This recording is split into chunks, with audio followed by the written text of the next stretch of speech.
On August 31st, 1958, Fibber McGee and Molly reached episode 1452. For this broadcast, the program is billed as Armed Forces, Fibber McGee, War Hero, a monitor partial. It is a late 1958 visit with one of radio's most familiar series, carrying us back to an era when comedy programs remained a regular part of the American airwaves. We'll leave the introductions there and turn the microphone over to Fibber McGee and Molly. And now, the original broadcast.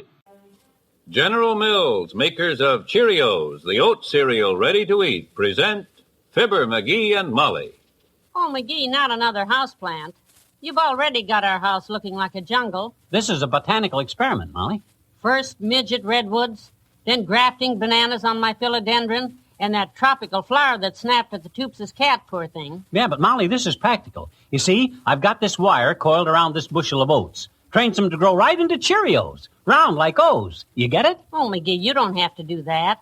General Mills takes oats, toasts them crisp, adds all kinds of extra vitamins and minerals, and that's a Cheerios breakfast with power protein. A real delicious power breakfast. Why? Power, that's it. Now, supposing I plug this wire in, toast the oats right while they're growing. McGee, you're yanking that wire mighty tight. Wow, got a whole mouthful. Like your oats that way, dearie? They're good, but I think I'll go back to Cheerios. If you know your oats and want to feel your oats, you go for Cheerios. And now here they are again, Fibber McGee and Molly. Now, let's see. When we march past the reviewing stand, I wonder if I ought to salute or just wave. Hi, mister. Oh, hi there, Teeny. Hi. How come you're out sashaying around your social circle this sultry Saturday?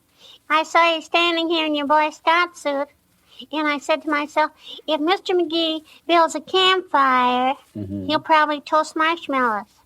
And if he toasts marshmallows, he may toast more than he can eat himself.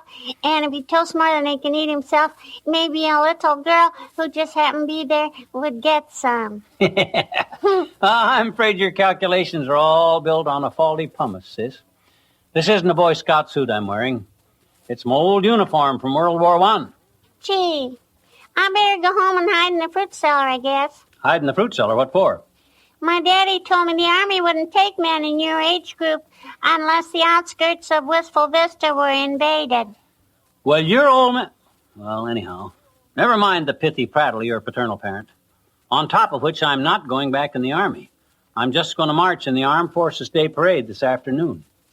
Gee, are you going to march with all the soldiers and sailors and flyers, mister? Are you? That's just what I'm going to do, Teeny. What is? March.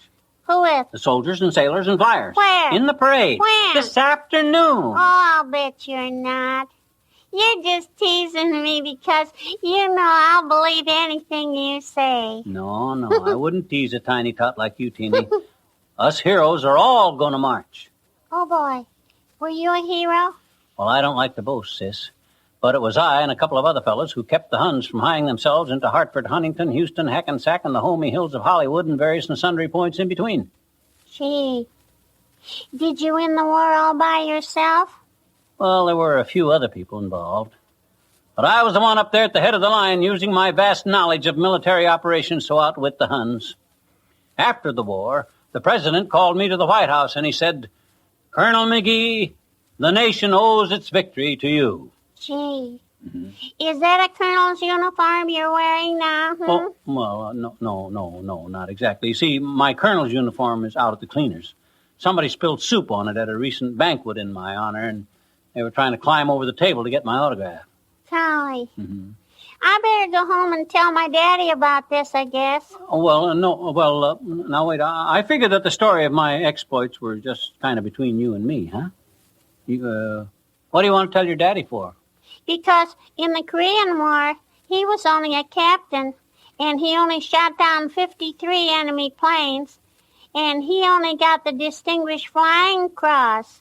And if you were a colonel, why, he ought to salute you. Sure. So long. More from Fibber McGee and Molly later on in the day.